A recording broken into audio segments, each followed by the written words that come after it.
Sonó el pitazo que enciende la pasión. Hay fútbol. Fútbol femenino por Tigo Sports. Cerro Porteño y Guaraní se enfrentan en la ciudad de Upané. Y ahora sale Sánchez. Daisy Sánchez va, acelera. Servín la frena. Gana todo pelota. Entregó para Cabrera, tiene espacio, acelera y va Cabrera, que bien la hizo. Larrea tiene que cruzar. Pelota para Garay, que está en el área, está el primero. Tapó Chávez Riveros. ¡Gol! ¡Gol!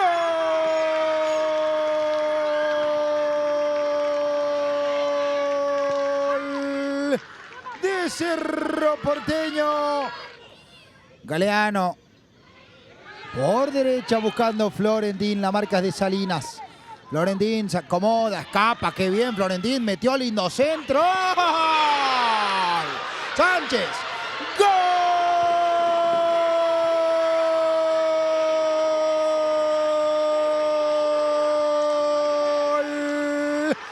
De Guaraní, del legendario. Galeano va a levantar el córner, servicio al área, al centro, para Benítez. ¡Gol! ¡Gol!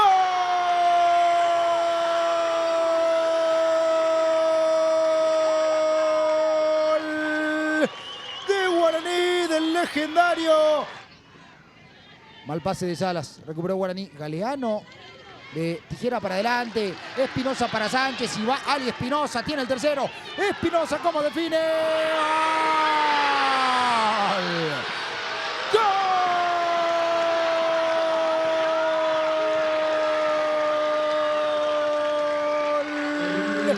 De Guaraní, del aborigen, del legendario.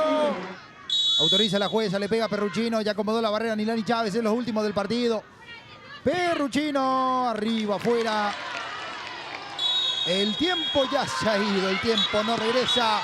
Guaraní, el legendario, venció a Cerro Porteño por 3-1. Tremendo el triunfo.